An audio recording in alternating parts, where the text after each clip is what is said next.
Henry George. Political Economy Part 1, the production and distribution of wealth. Political economy, the science that treats of the nature of wealth and the natural laws that govern its production and distribution. And I think most people in recent times would include the exchange of service like haircuts and medical treatments as well as products. But in plain English, political economy is how civilized people make a living. And this course is based on Progress and Poverty by Henry George, an inquiry into the cause of industrial depressions and of the increase of want with the increase of wealth and the remedy. So, how can we create full employment, raise wages with productivity, eliminate the business cycle, finance government and social programs? That's where we're going with it.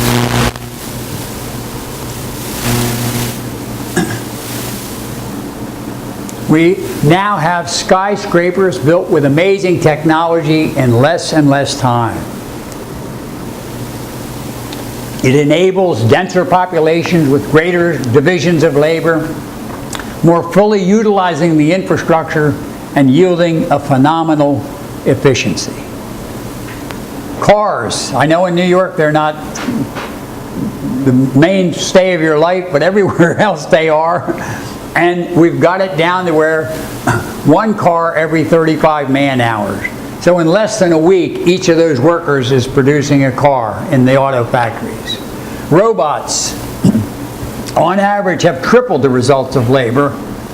And houses are now built in factories, rain or shine, snow or sleet, day and night, 7 days a week, the way Henry Ford used to build cars. And then they deliver them by truck and they assemble them in a couple of days. So every place you look, productivity is increasing at a phenomenal pace. According to the Bureau of Economic Analysis, between 1947 and 1980, real manufacturing output per worker doubled from $35,000 to $70,000. Since 1980, output per worker has more than doubled to almost $150,000 per worker. And in 2010, that was a new record high. So the U.S. produces greater amounts of output with fewer workers. Overall productivity has grossly increased in virtually all occupations and is now more than 4 times what it was at the end of World War II. However, wages in most countries of the Western world have been falling. And even the ones that were not falling, between 2000 and 2005, only gained 0.8% in 5 years. And in France, 0.2%. All the rest of the countries in the Western world, wages fell as a percent of gross domestic product. In America, in 5 years, it fell 2.5%. Now I look at a little bit longer view from 1960 until 2013. In 1960, wages and salary income as a percentage of gross domestic product was over 50%. And now, in that 50 years, it's down to 42%. So the tendency is for it to become a smaller and smaller portion of what's produced. In terms of what you can buy or a standard of living, in the long run, wages tend to remain constant. And they have remained constant since Henry George wrote his book in 1879. We've introduced the 8-hour day and the minimum wage. We've sanctioned labor unions to go on strike. And I think we can all record certain periods of time when labor unions had some effect in raising wages for their members. Employers have been forced to contribute to Social Security and Medicare, but the tendency of wages to remain constant remains. According to the news, we have just marked the 50th anniversary in the war on poverty. In 1964, there were 39 million Americans living in poverty. And, well, today there's only 46 million Americans living in poverty. How's that war? Who's winning that war, huh? Now I'm going to concede it was 22% in 1964, and because the population has increased so much since 64, now it's only 15%. But gee, that's a small consolation, isn't it? Especially if you're the one who's poor. And we know that these impoverished people have had their lives ameliorated by food stamps, Medicaid, housing subsidies, and other programs like the Earned Income Tax Credit. Nonetheless, everyone from the most skilled to the least skilled are producing with an accelerating efficiency. At the end of 2007, according to the Bureau of Labor Statistics, 146 million people were working. And I think with all the different ways that you can slice and dice the unemployment numbers, you really have no idea what the reality is by looking at unemployment numbers. But you get a much better idea, although maybe not perfect, about how many people are employed. And before the recession started, 146 million people were working. By 2010, 139 million people were working. 7 million people were no longer working, or 7 million people, less people were working, 5% less. So I looked, and to 2013, 0.3% more of the population was working than in 2010. So in those years since the recession, since unemployment hit its lowest mark, what do I want to say? 0.3% more people were working in these years, 3 years plus. Now, of course, this is due to an increase of 9.6 million in the adult population. That's why, even though we've created thousands and tens of thousands of jobs, as a percentage of the population, it's only going up 0.3% because the population's increasing. So it's not, we're not contradicting the fact that they've created all these jobs, but the American population is relatively stable, isn't it? You know, from births in America, it's not really increasing. So how did the population increase by 9.6 million? Immigration. Yeah, but it's not illegal immigration we're talking about. Legal immigration, skilled workers that got invited in to come take these jobs. And gee, so you can see how we really are worried about our own citizens and employment. And here's the chart.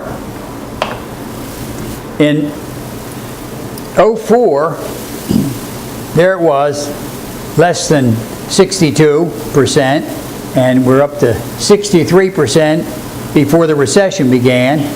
That's the height.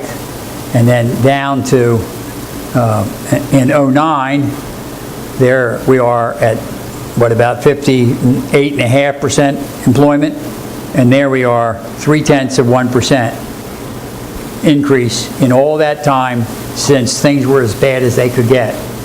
So I don't think any of our elected officials can say that they really helped the employment situation. Now, we had the same labor force with the same skills, the same natural resources, the same level of technology, the same buildings and machines, and even essentially the same money and credit system in 2008 that we'd had in 2007, and yet 5% less of the population was working. So the question becomes, why are the least productive workers always unemployable? Why don't wages increase with advancing technology? Why are there recurring seasons or periods of hyper-unemployment? And so we go to the production of wealth to start with. Labor, mental and physical energy applied to the natural resources. We combine them, we separate them, we change them in form or in place. First, we produce the capital wealth, the buildings, machines, inventories, which we use to give our labor a greater efficiency in producing food, clothing, shelter, automobiles, televisions, toasters, and so on. We store them, we transport them, we trade them, and finally we put them in the hands of the ultimate consumer. So anything that gets a natural resource to the consumer in the desired form is part of production. Production's complete when the product hits the ultimate consumer. Now before I go on, somebody's going to say, you forgot money. So where does money come into this equation? Can you eat it? Can you wear it? Can you drive around in it? Can you live in it? What do you do with money? Spend it, yeah! Spend it. It's a medium of exchange, isn't it? All right, just to keep things in perspective, I've got two cars here. I've got a nice one up here, a nice Tata. It's beautifully painted. It's got a back seat and 4 doors, a nice roof on it. And then I've got this other one that's just bare bones, just a driver and 1 passenger, no top on it, bare bones. Which one is worth more?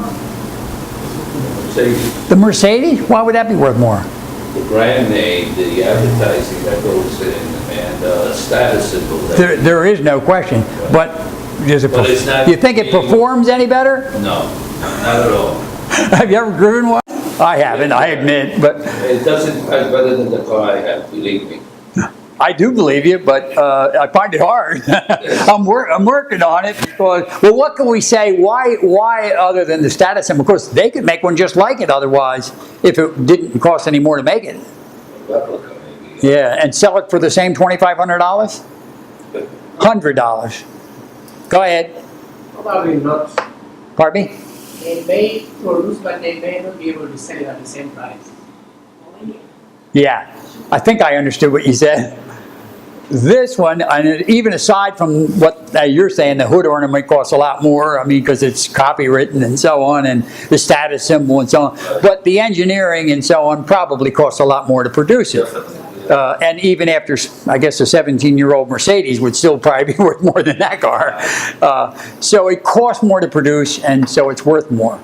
Now, I'm only doing this for one purpose here, to say which one of these costs more to produce. That's worth 100 times what that one's worth. Did it cost any more to produce it? 6 cents a piece, right? So all I'm trying to get at here is if we're printing these dollars, or in fact I suppose 90% of money is created in a computer at the Federal Reserve, right? 97%. How much? 97%. 97%. What did I say, 90? That was a good guess though, wasn't it? All right, 97% created in a computer.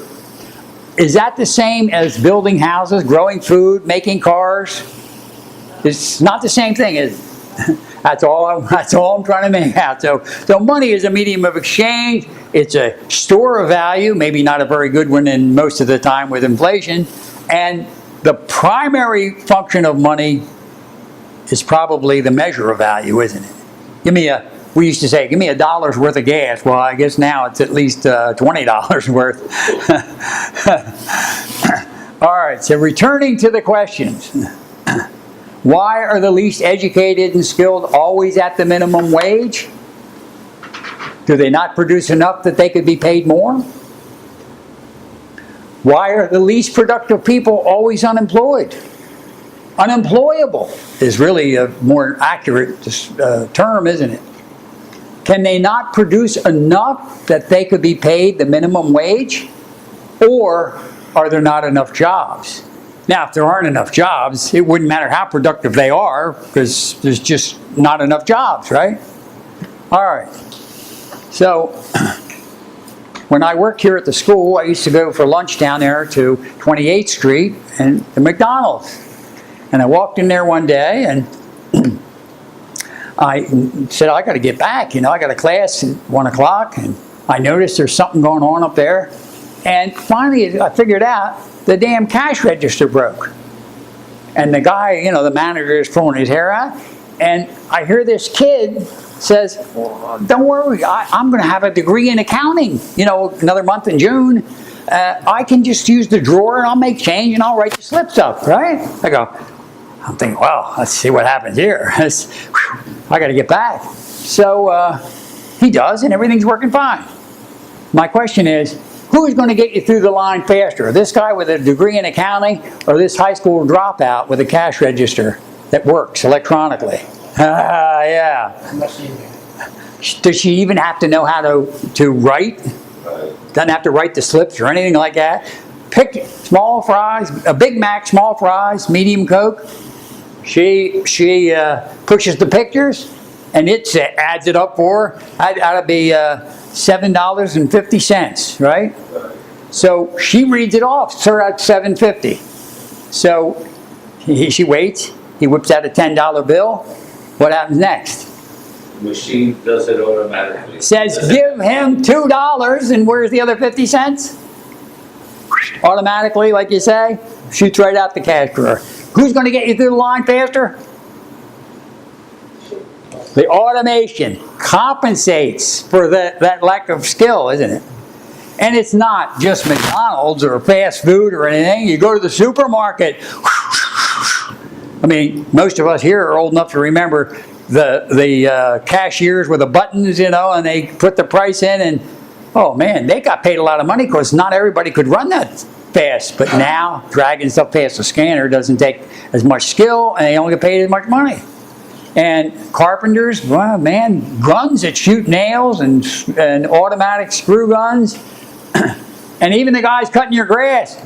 Maybe it costs $2,000 or $3,000, but he can mow the grass 2 or 3 times as fast as a guy with a push mower, right? So,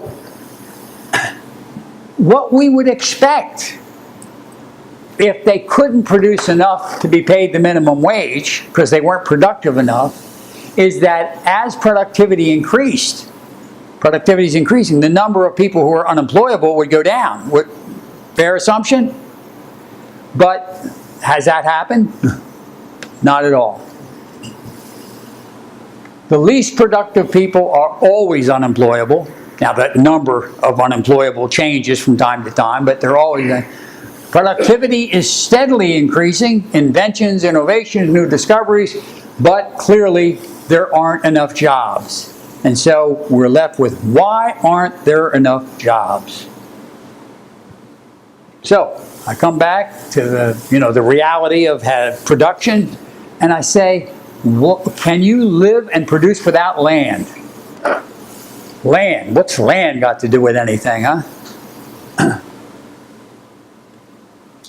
Is there any free land in the United States where you could go and employ yourself? We know. Not anymore. Pardon me? Not anymore. Not anymore. The United States has 700,000 square miles of arable land. And that's just arable land. Remember, I think it's 3 million square miles of land, but you got the 2 mountain ranges and the 2 deserts and a lot of water, lakes and so on. That is less than 460 people per square mile of arable land. To put it in perspective, France has nearly 860 people per square mile. The United Kingdom has over 2,700 people per square mile. Now, was there once a free land opportunity in America? There really was. And I think that's probably George's greatest asset. He was well aware of it, and he saw wages fall within his lifetime. He saw the perspective. I'm sure in Europe, long before Henry George and so on, with the enclosures and so on, wages fell and there was no talk, and the Ricardo's iron law of wages was simply taking reality. But and I'm saying this to you guys as teachers. Wouldn't say that in a regular class.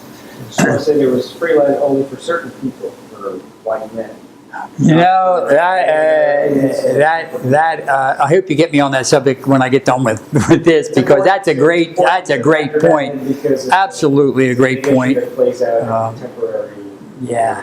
And now I'm going to demonstrate. You got to refrain because I really want to talk about that, but I know I got to stick to the script. So maybe we have time. We'll come back to that, and Anthony will bring it back up. You want to say something? Yeah. Are we going to, can we ask, interrupt you, or? We You can stop the course because we got all night. Okay. Well, until 9 o'clock or until I got to catch that train. Sure. Do you want to stop me? No. Okay. Feel free, and I think most of you are relaxed and feel free. So there was once a free land opportunity in America, and we were going to talk about what happened to it. Here we are. We've got Ibrahim. Where is he? There he is. He's he's a guy who's looking for his future and a fortune, and he sets out on a journey, and he crosses the desert, and he finally gets to some land that's a little fertile, and he keeps going, a little more fertile, and a little more fertile, and keeps getting better and better and better, and finally he gets to some excellent land, and then he gets to the swamp, and he says, "Oh man, swamp! I can't believe it." And he, obviously, man is the unsatisfied animal. He wants to satisfy his desire with the least exertion. So he says, well, if I can get across that river, and maybe he would swim across that first to scoop the place out, but then he figures a way to get his wagon and his supplies across that river, and he says, uh-oh, I'm not ready for that mountain range. So he walks back and forth looking for one place that's better than any other place. Does this sound familiar? Yes. And finally, he can't figure out anywhere else that's better. And so, perplexed by the sameness and the abundance and so on, he just stakes himself a claim. Now, the next thing we know, Marcio shows up. Same deal. And Marcio says, I don't believe it. I haven't seen you since we worked together at the Henry George School. How can that be? Ha ha. Well, is that your crop that's growing there? Yeah, it's my crop. And that cabin, is that yours? Oh, yeah, that's mine. Wow, he says. Well, what makes it yours? Yeah, and that's the real history of the world, isn't it? But you got to come up with an argument. I mean, every person comes up with some kind of a plausible explanation. And what would yours be? Well, I was there first. Unfortunately, Marciel's 6 months older than you. And if claiming something made it yours, he'd say, well, I'm 6 months older than you, and I claim the earth and the stars. If claiming something makes it mine. And in fact, the Mexicans and all the Latin Americans on their way from the Barren Straits through what's now the United States, if claiming something made it theirs, I'm afraid the people like me would have no chance at all, would we, on a moral basis? So what's he going to say? Help him? We need an argument here. First, let's start with the crops and the cabin. Right. Well, my thing is... What is your name, incidentally? Roland. Roland? Yes. Of course, I don't have my... First, right? And I think... Who's got a pen? Yeah. Thanks. I'm going to write your name down so I can remember. Right. I think that's kind of valid in my book. But in the history... We're talking about the United States now, right? Of course. We're talking about morality, though, not law. I mean, I know what Chavez said in Les Miserables. What did he say? There is only the law. Well, we're talking morality now. Wow, I could only say it's the law of the soil, or the law. Yes, yeah, and I conceded. I have a weapon, and I'm if- willing to fight for it. If we, There's no- yeah. if we were talking about the history of the world, that is the history of the world, and of course we'll come back to it toward the end of the course. Those that have the might are right. But there must be a moral argument, though, in his case. Come on, Ibrahim, give me a moral argument for why that crop that you planted, that you worked hard, that cabin that you built should belong to you.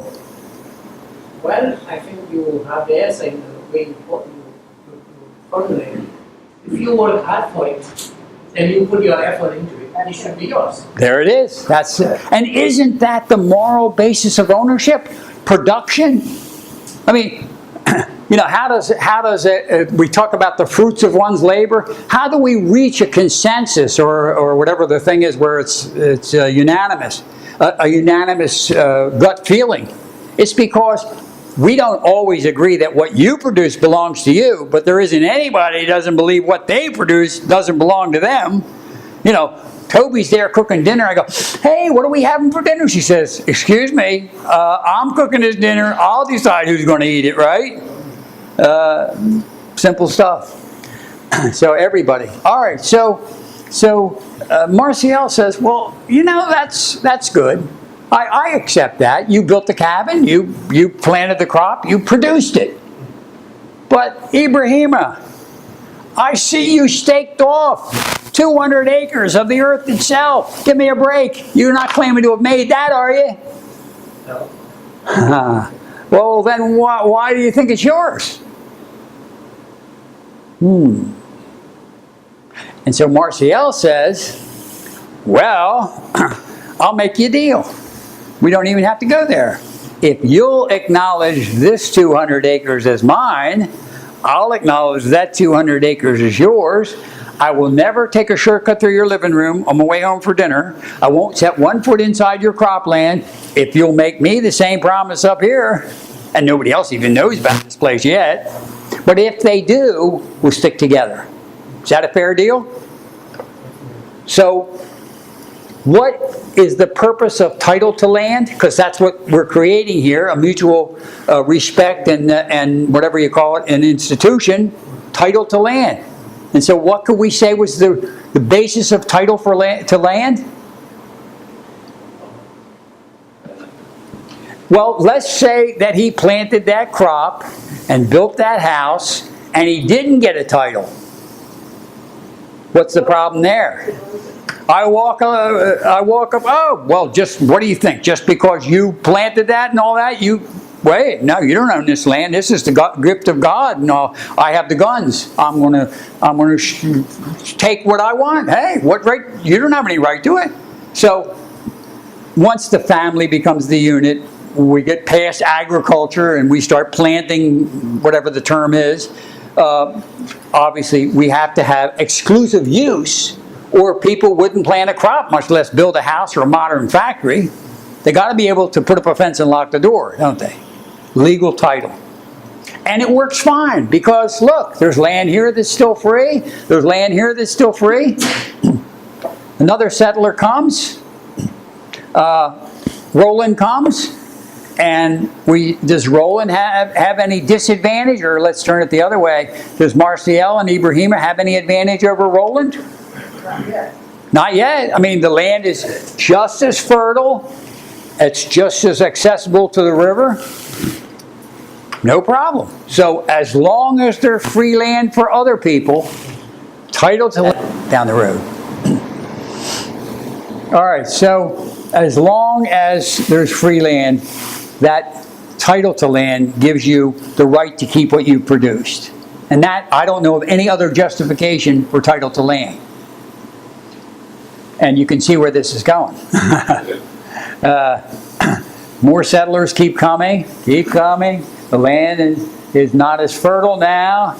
And finally, I'm going to take some score. So everything to the left is owned. Everything to the right is still free. Now, Ibrahim is doing pretty well. You know, he's been there, built a cabin, planted a crop. He's harvested, been there for 10 years or so. And while he's been living here, all these other settlers have come and developed. And one day, lightning strikes his cabin, and man, he gets out of there with a shirt on his back. All this food that you stored for the winter is gone, burned up. The house is, you're back where you started 10 years ago. He's in a deep state of depression. He's thinking about just ending it. And a guy rides up on a horse, and he says, "Is your name Ibrahim?" "Oh, yeah. He says, "I have a letter for you." He opens that letter, and he just inherited his uncle's estate. He's a millionaire. Okay. Well, I was going to kill myself? What was I thinking? I had to get it back to where it was. Now, the land is exactly the way it was when you found it. And so he says, "I'm out of here." Is he going to just say, "Hey, anybody want a piece of land, a couple 100 acres of land, help yourself"? No. So, and he could sell it, but he doesn't need the money. He's a millionaire. What's he going to do? Yeah, keep going though. What's he going to do? Rent it, yeah. I hopefully by next week I'll get my hearing aids back and I'll be able to hear you. He's going to rent it out. All right. So just about that time, he sees Tom, Dick, and Harry down here at the frontier, the free land. And he says, "Hey guys, I got a good deal for you here. Look, your land's not as good as mine. Mine's a lot more fertile than yours. Why don't you, one of you, rent my land?" "Well, how much do you want for it?" "Well, how much are you willing to pay for it?" Isn't that the way it always goes? So I'm going to give these different grades of land some numbers. And let's say we take any one of these parcels and we add up everything that can be produced on average in a year and divide it by the number of hours or the number of days that it took. And we come up with, to make it plausible, say $9 a day on the best land. And because of that swamp, $8 a day. You know, you'd have a lot of trouble trading things because you got to drag it through the swamp even though it's just as fertile.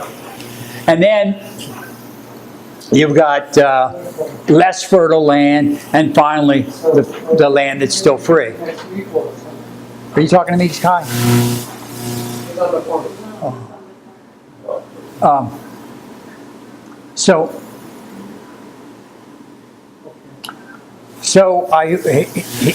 Ibrahim says, "All right, guys, what are you willing to pay?" Now, if they were all the same capability, had the same capability, it'd be a pretty simple thing. But Tom up here can only produce half of what the average person can produce. So he can produce $3 an hour where the land is free, and 4.5, which is half of the average in each case. So he says, "All right, well, let's see. What's the most he could pay before he'd be better off to just stay here on his own land?" He can produce 4.5 on the best land and 3 on his own land. So what would Sarah? What would be the difference? All right, if I can, I was going to make, this is one way I can find out if you're with me. If I can produce Sarah, if I can produce $3 a day here, and I can produce $4.50 here, the most I could offer to pay you out of that $4.50 would be $1.50 a day, wouldn't it? Because otherwise, I would have less than 3. Fair enough? All right, you're with me. Now, Dick is the average worker. That's being moved.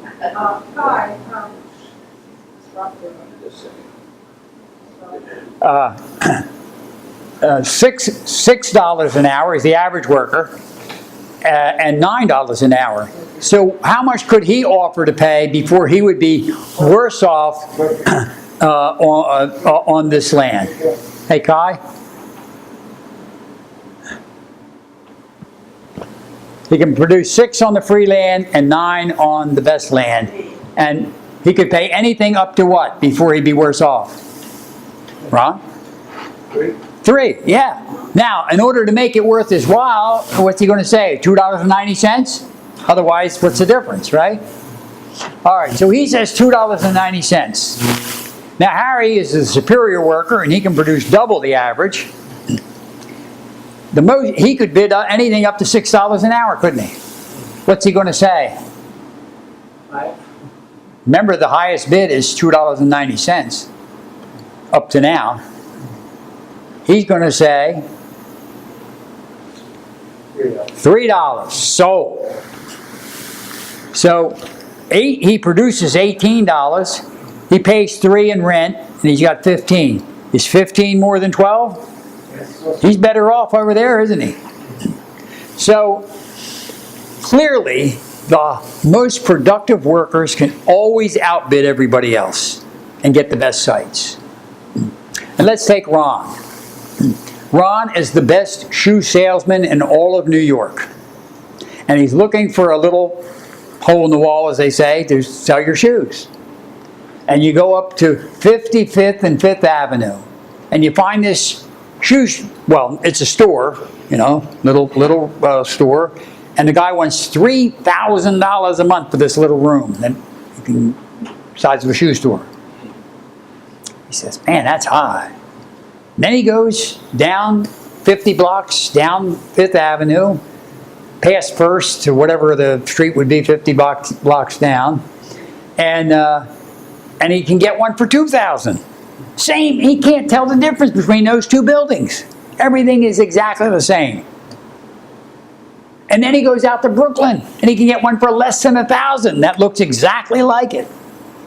Now remember, he's the best shoe salesman in all of New York. Where's he want to be? Where do you want to be? Best site.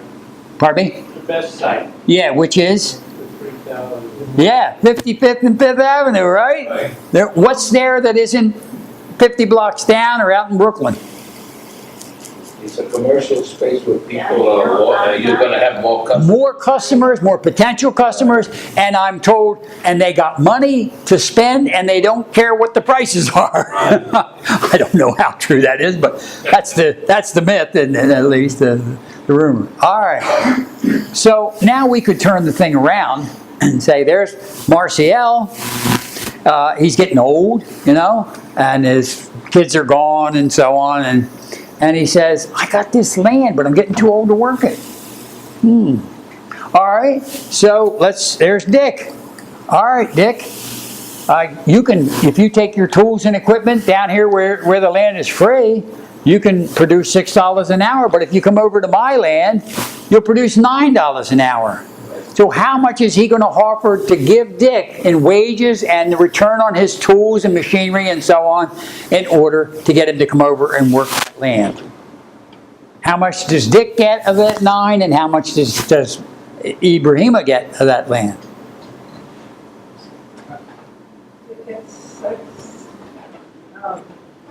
Dick gets, you said it, 6. And 3. So it's exactly the same equation, just turned around, isn't it? Who went west 150 years ago when there was free land out there? Was it the college-educated, skilled people? You know, like Paul Revere and Chippendale with the furniture and stuff like that? College-educated, or the young adventurer? Yeah, no rent to pay out there at the free land. So if you don't produce anything, at least you don't pay. But here, if you don't produce anything, you still got to pay the rent. You got to outbid everybody else to get the sites, don't you? So clearly you can see why the young adventurer would go to the free land, and the guy who's really above average in his level of productivity would bid against others and get the urban sites. So, as Toby says, 9 minus a little more than 6 is a little less than 3. It's the same exact thing. And so, can anybody formulate what we would call the law of rent? How much you can charge somebody? Yeah, you can. Go ahead. it goes by margin of production. All right, there's the margin of production. The best land you can get All right, so wages and the return to your tools and equipment will always be equal or greater than what you could produce working for yourself.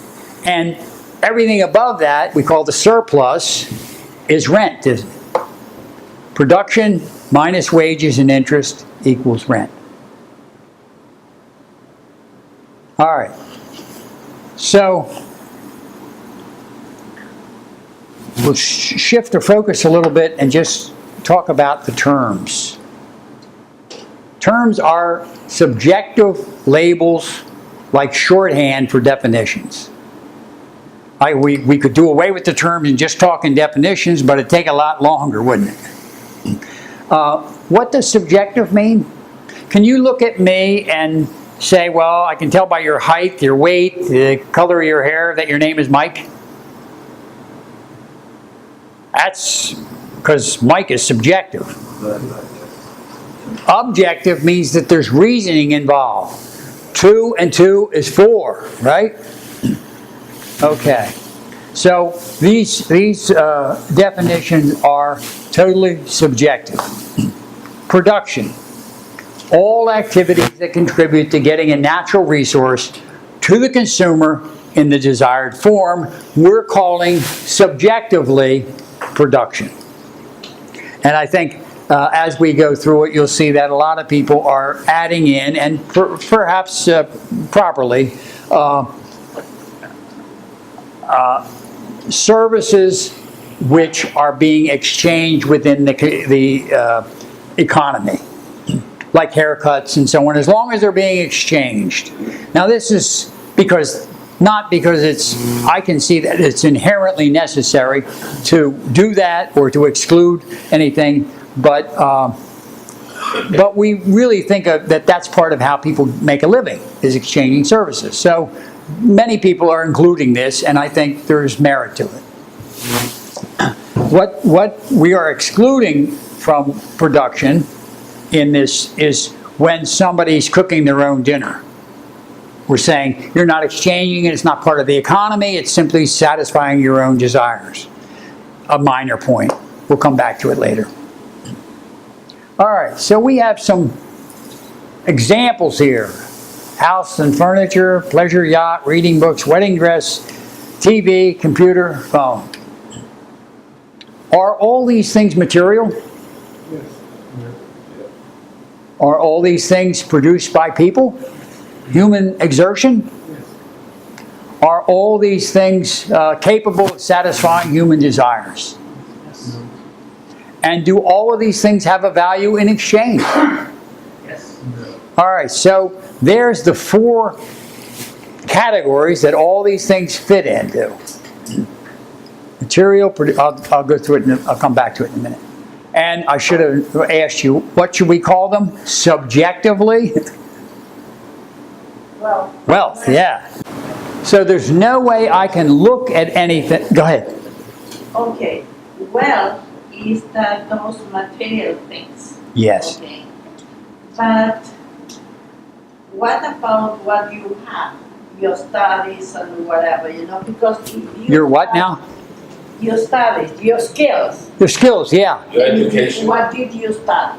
All right. Because, if all this stuff, house, yachts, and Right. whatever that you have, for whatever reason disappeared, or somebody take it, or you lost it, and you don't have skills to build that again. Very good. Yeah. So, as I say, all subjective, isn't it? Uh-huh. The term. But we're just limiting this focus on material things. Is a skill material? A skill, I don't know, I suppose you could stretch the imagination, but it's certainly not material.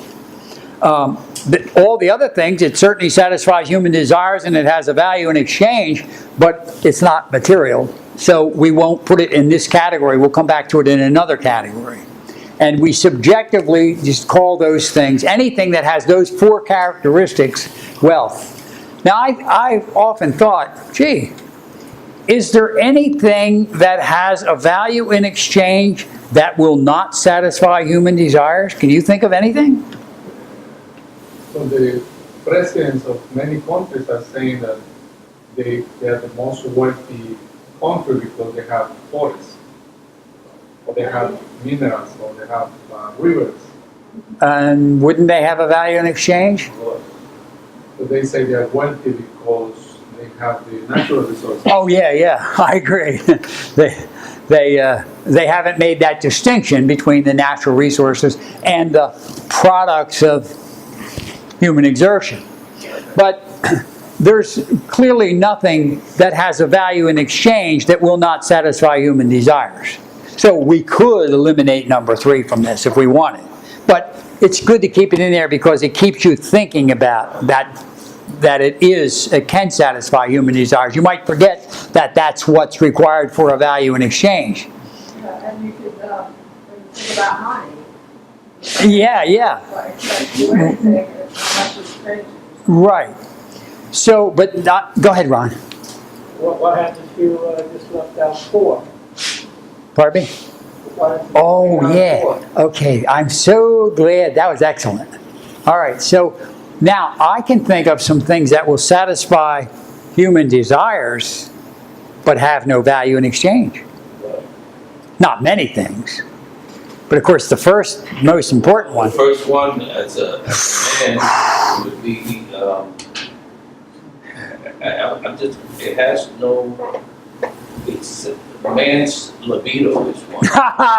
Well, okay. Yeah, I got it. Yeah, that's good. But Well, in the it has. sex industry, Well, it. does But does it have no value in exchange? I don't know. Yeah, that's good. A woman's libido might. Your prostitution, but Yeah. we're not gonna go. No. Okay. Well, how about my dentures that cost $3,000? You think I could sell them to somebody else? No. So they satisfy human desires. You know, in fact, without them, I guess I'd get awful hungry. But they have no value in exchange. So there's not lots of things, a few things that can satisfy human desires but have no value in exchange. The reason things have a value in exchange is because they can satisfy human desires and because by having them, you save the labor necessary to produce them. So, you say no? No, I don't think you really answered the question. I mean, your dentures are wealth, and you... Why are they wealth? Well, subjective, remember what we're calling wealth. Do they have a value in exchange? They cost me thousands of dollars, but do they have a value in exchange? I could sell them. No, you can't, but they're made for you. They're made for me. But they do have a value, they satisfy your desire. Yep. The raw materials, people made money. Yeah. And those, the education that this young lady was talking about, not everybody could make that. Well, yeah. Employment was, it's a whole thing, you know. But I can't say is it wealth because wealth is the term we use subjectively. But what I can say is that right now it has no value in exchange. So we're not going to put it in this category. That's all. It lost the exchange value. Yeah. It lacked it. You exchanged in the beginning, right? Well, it may have. Right? You know, you might be right about it in the beginning. It might have been wealth. In fact, I guess it was wealth before I actually took possession of it, and it was of no use to anybody else. The dentist, when the dentist had it, in just in the materials and so on, it was maybe wealth, or the components were certainly wealth. But now that I've got it, I can't. It has no value. You just simply say you consumed it. Just like if I buy $3,000 worth of food and I eat it up. I consumed it. Well, then it's not even there if you ate it up. Right. But if you had $3,000 worth of food and it became unedible, it went sour, it would have no value in exchange, would it? But of course, it wouldn't satisfy human desires either. Well, that's the whole point. Is it as it's satisfying human desire, it falls under wealth. Whether it's exchangeable or not is, I don't want to, be like. Well, you don't have to, but that's why I keep saying I'm using this term subjectively, and so we have to be careful not to. Oh, okay, thank you again. You've decided on which criteria you want to. That's right. I've decided. Yeah. So and remember, in political economy, virtually every every person that writes a textbook or develops their version of political economy comes up with subjective terms. And so I'm trying to follow what Henry George used as subjective terms. And in his understanding or his presentation of political economy, he's saying if it has no value in exchange, we won't call it wealth. So that's the case of a book when reach the shelf. If you keep it there and you don't exchange the book anymore, it's no wealth. As long as no one would be willing to give you something of value in So exchange. there's no wealth anymore. Right. And I guess there's an awful lot of books that you could not sell. Maybe you can put it back in the market, and now you're talking about wealth again. Well, I suppose it's hard to know. That's a good point. So It's hard to know maybe if something is wealth or not because you don't know if anybody would value it. But if you know for sure that no one will be willing to exchange something for it, it ceases to be wealth. It's like the diamond in the drawer of my grandma. So it is no wealth until she put it back in the market. Well, I don't think that's exactly what I would say. Because as long as it has the potential to go back in the market and exchange, we'd say it's wealth. It's only when no one will give you, it has no value in exchange, that we would say it's no longer wealth. And Anthony? I think you have to put some parameters around the definition because we're talking about wealth from a purely economic standpoint. Yep. We're not talking about wealth from a personal standpoint because there are things that I have that may be out of use in terms of its exchange value. Well, let me stop you. I want you to It goes into an economic, into the marketplace, and then it has to meet all four of those criteria. But even if it's not in the marketplace, let's just say I have an ingot of gold and I have it in the what's sewn in my pillow or something. It's still wealth, isn't it? Even though I have no intention of exchanging it. It's all for just in case. It's still wealth, isn't it? But that's an objective value. That's not a subjective value. Well, yes, that's what I'm saying. The fact that I know people will, you're right. The fact that I know people will give me things in exchange for it makes it have a value in exchange. Objective. But what we call it is the only subjective I'm thing. just saying that it has to be kept within the parameters of economics. Otherwise, you're talking about subjectively creating definitions about things that don't relate to how a market system works.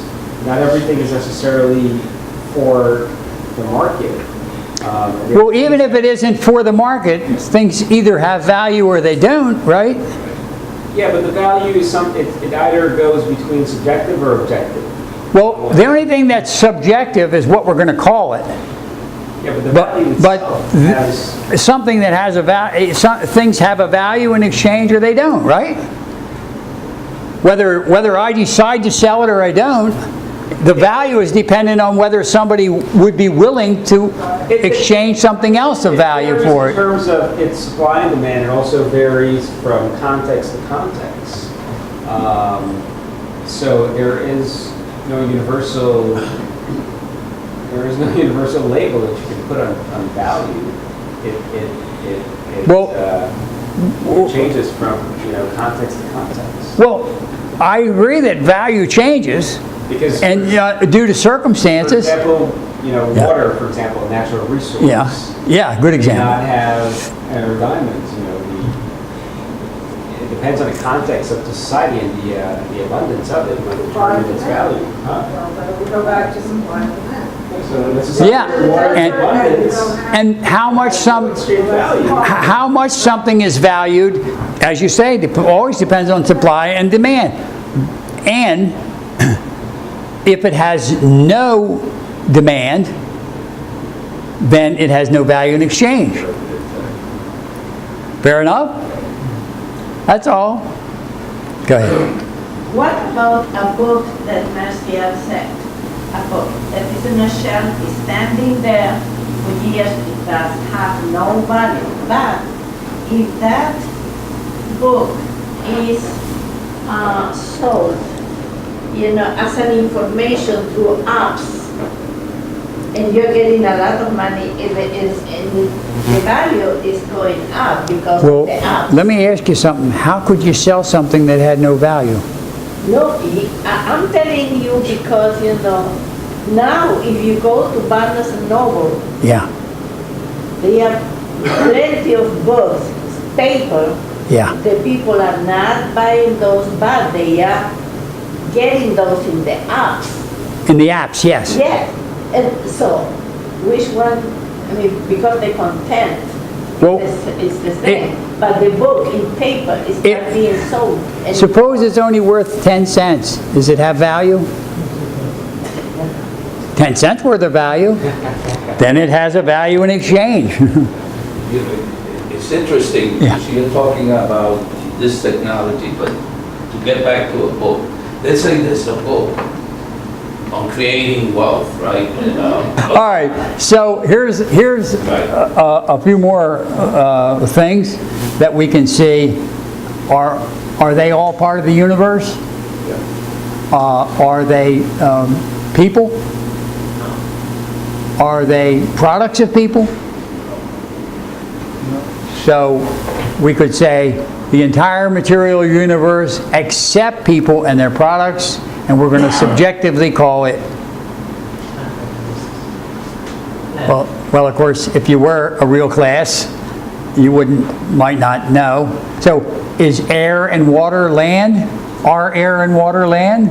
Yeah, in political economy, based on the way Henry Georgist is subjectively choosing a term here. And there it is, the entire material universe except people and their products, we're going to subjectively call land. And here's a bunch of truck driver, shoe salesman, chemical engineer, a plantation slave, and an executive, and human exertion expended in the production of wealth. And what should we call that? Labor. So again, subjective. Now, there's two columns here. Auto mechanic, carpenter, truck driver, shoe salesman, auto factory, and doctor, teacher, baseball player, divorce lawyer. And of course, every one of them exerts mental and physical energy, right, in both columns. Now, the left column, each one's energy results in a valuable product. What can we say about the right-hand column?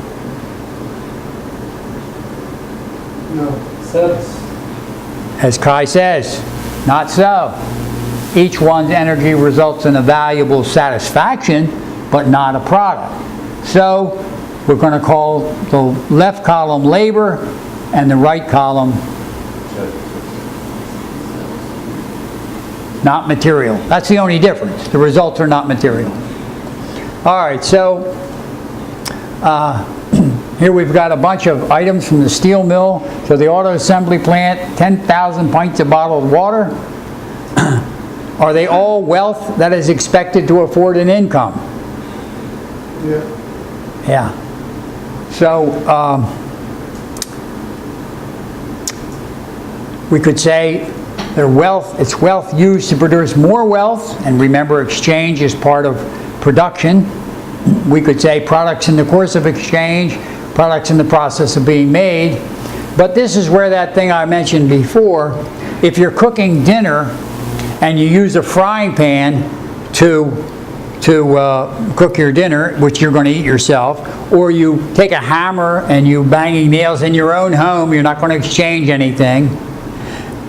Henry George says, well, we're not going to talk about that in political economy because we're talking about the economy. We're not talking about just satisfying your own desires. And so that's why it's not all wealth used to produce more wealth. Only that which is going to be used in the economy. So I came upon this wealth used, which is expected to afford an income. But you get the idea. And what do we call it? It's definitely wealth, but what kind of wealth?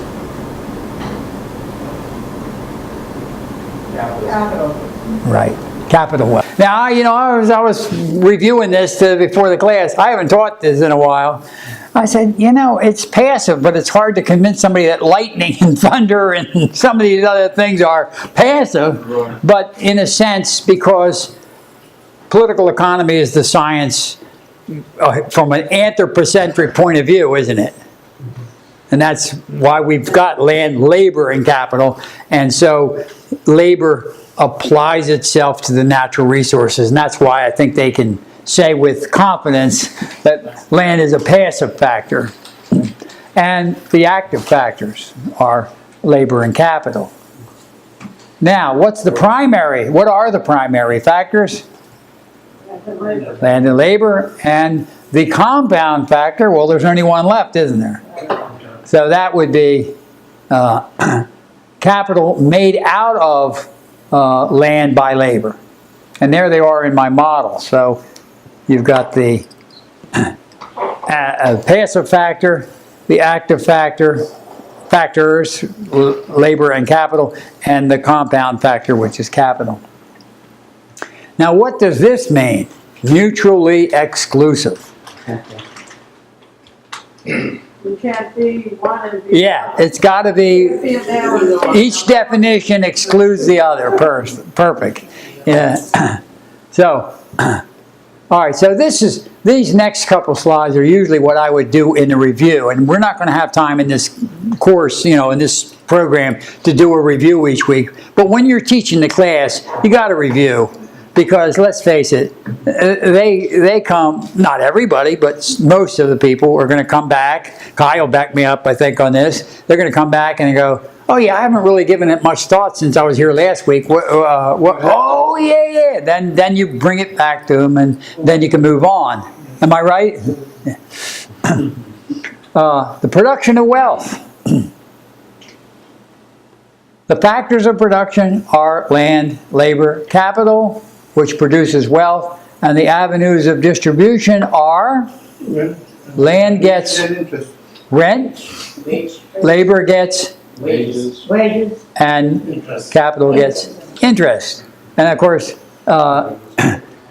we're saying, we're using the term, Ron, interest to be the return to capital, right? So even though there's a relationship, there couldn't help but be, between what the bank lends you and charges you interest for, commercial interest, we're focused on the return to buildings, machinery, inventories, capital. Now, go ahead. On this picture, it kind of caught my attention, the proportion in the part. I've got them equal, don't I? Yeah. Okay, well, you wait a couple minutes and I'll change it around. Okay. I didn't give that any thought. I just must have picked it off the what do you call it, where you hunt and paste or something. I must have just done that. All right. Now, it's interesting because in the production of wealth, it's clear that the passive factor, land, and the active factors, labor and capital.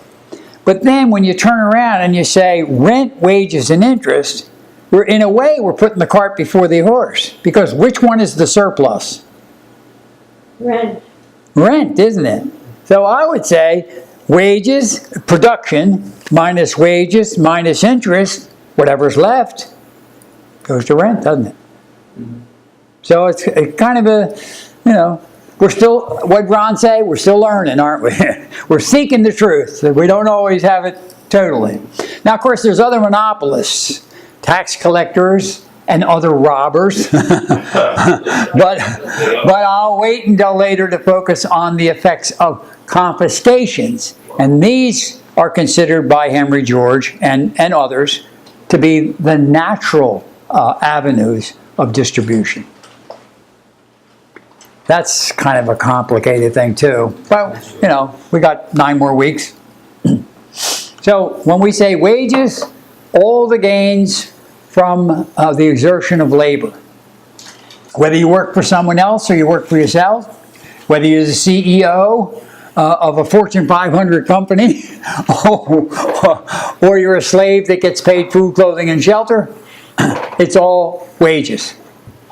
And interest is all the gains from the ownership of capital, whether you lend it to somebody else or you use it yourself. Of course, we don't mean the wear and tear. So the replacement of capital, because it wears out, would not be interest, would it? But everything above that replacement of capital, we would count as interest. And what is rent? What the landlord gets. All the gain. Now, if you own the land and you work it like the family farm, I guess you'd say the labor and capital yields more than it would have on the land that is free. Remember our little thing where Ibrahim got the best land? Yeah. So you're working your own farm, but because you have an advantage in superior land, whatever part of your crop represents that advantage would be rent, wouldn't it? Now, what's the problem with this term up here? Profit. And I'm joking, but I'm using profit not to mean like the philosopher, you know. It's not an economic term, it's just an accounting term. An accounting term, and it could indicate, it could account for rent from land, interest from capital, and even sometimes, go ahead. Squishing the salaries. Yeah. I buy a truckload of shoes and I start selling them and I go, well, I paid, $1,000 and I got $5,000 in cash when I sold them all. Well, did you have to do any work? Oh, yeah, I work 10 hours a day. Yeah.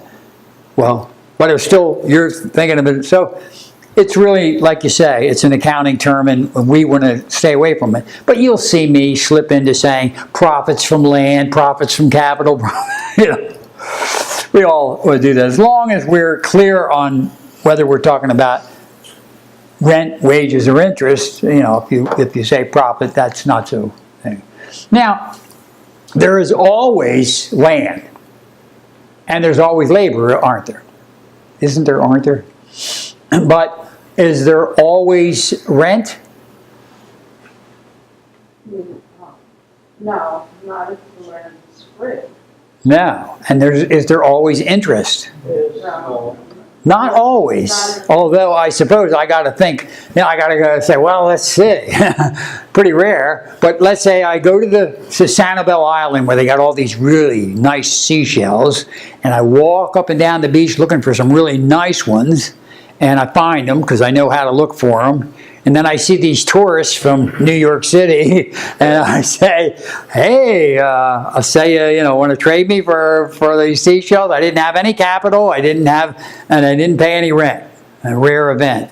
So they give me some money, let's say, and then I go down to the local store and I buy me a basket, and now I've got capital, don't I? So, Mike? Yes. I have to say that you haven't really presented rent in a way that's helpful at this point because, for example, you haven't distinguished between what I might call arbitrarily or subjectively landlord's rent versus economic rent. Okay. Landlord's rent is very simple. It's simply what you would pay a landlord to occupy a space. Economic rent is, I think, would be basically defined as the differential between the production on all of the sites versus the margin. If that's the case, if that's the rent you're referring to, even when land is free, it's freely available, as long as some land is more productive than others, even if it's freely available, there is rent, there in the sense of economic rent. So I think just a brief critique, sure. Way too much has been crammed into this first lesson. Okay. I think so much is in there that you haven't built it. There's a lot of leaky. Well, how about next week? You'll sign up for the first one, and you'll show us how it should be done, and you'll explain this difference between the two rents. How would that be? Well, I have a commitment to Oh, okay. I thought, man, this is great. I couldn't ask for anything better than this. Okay, well, maybe the following week? Yeah, sure. Is that a yes? Yes. Okay, great. All right, so Then we've got wages and interest. But we're still on the free beach, so we have none. And we have to say that most production takes place on land that has a value and yields a rent. Now, what George observed is that the tendency has been for, since he was writing, for wages and interest to remain constant and the rent to increase with the increase in productivity. And so as the gross domestic product continues to get bigger, it seems like rent and interest stay the same as an amount and therefore become a smaller and smaller portion of what's produced. You with me? That's the thesis. Now I just got a couple more things. And here we coming back to Sarah's. We've got all these things: a title to a BMW, 2 shares of stock, a deed to a house, a $100 savings bond, skill, knowledge, intelligence, talent. All those things are valuable, aren't they? Yes. Are any of them land, labor, capital, or wealth? Title, stock certificate, deed, savings bond, skill, knowledge, intelligence, talent. Do I hear a no? None of them. So, all right, we got 2 categories. There is a difference. The first one is a claim on valuable things, isn't it? Claim on a car, claim on a share of stock in General Motors, claim to a house and a piece of land, and a savings bond. And what are these things? Skills used in the production of. No, they are skills, but they're no good to you if you don't use them right. And That is for sure. Yes, sir. How about a human attribute? human attribute? Yeah. Yes, they certainly Yeah. are. So that's what they are, aren't they? So that's why they're not in these 3 factors of production. These are qualities of labor. And of course, we have 2 silver coins, don't we? What can I say about those? Anthony, you're probably the right one to ask, aren't you? What can you say about that? Yeah. Are they capital? No. Can they be capital? Considered currency. Currency.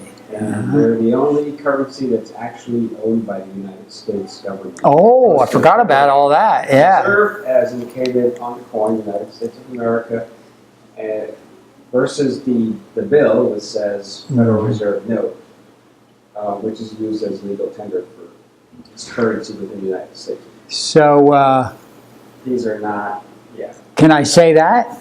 Commodity money? Are they wealth? If they are, metals can be considered commodity money Yeah. if they're tradable. Well, these 2 coins certainly are tradable. These are silver dollars, right? These are silver dollars, right? They are. Fine silver, 999. And they're wealth. Because, And each of them weighs an ounce, I believe. so you're right. They're commodity So- money, and they also fit the criteria. They're material, they're produced by labor, they satisfy human desires, and they have a value in exchange. So we would say that they're wealth. And if they're used in trade, they could be capital. Now, which one of these is worth more as wealth? $1, $5. Which one's worth more as wealth? Well, if you went to buy something with these coins, You get more. which one would be, right now today, which one would be worth more money? $5. Last I looked, silver was selling for $29 an ounce. Right. So they're worth, each of them are worth $29 an ounce, right? So the denomination has nothing to do. And as wealth, even if they, well, I think my first recollection was you could buy these, you could buy these for the face value at one time. But when you went to sell them as silver, they were only worth $3. I was trying to remember how that went. So they're worth whatever they're worth as silver bullion, with at least the value that you don't have to assay it. You know exactly how much silver is there. But these, of course, are commodities, and they're worth what they're made out of, plus whatever anybody will give you as an antique, right? So it's wealth as an antique. And if you're a coin dealer, that's your capital. And here we're back to Anthony again. This might be maybe worth something as a souvenir from the Confederacy, but it wouldn't be worth anything otherwise. There is no Confederacy. That's worth $100, but it has nothing to do with real value.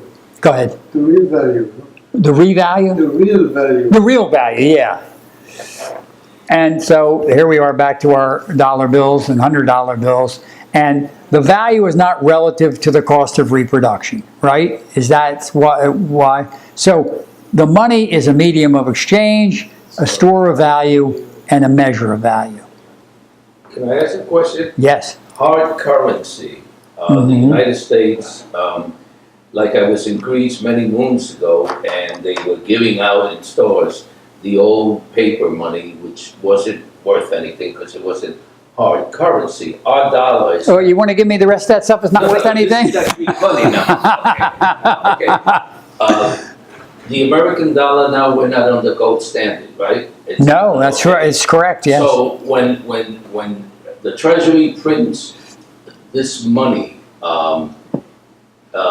isn't that a form of the value? Yes, I would say yes. And sometimes we don't have inflation in spite of the fact that we keep increasing the supply of money. Right. But my own opinion now, and I'm not, I don't know if I'm here at liberty to give my own opinions exactly, but I want to clarify, it's my own opinion, that the reason why they can increase the supply of money through the Federal Reserve and not have inflation sometimes is because the private sector is withdrawing credit as the government is increasing the supply of money. That's just my opinion. But I don't see how any other way that the government can increase the supply of money without it devaluing all the money that's out there. I mean, just do it in this room. If we start handing out money and kept increasing the supply of money and people trying to trade with it, right? But if the private sector is withdrawing credits that are exchanging like money, well, then it makes sense to me. So I might be wrong about that, but that's just my thoughts on it.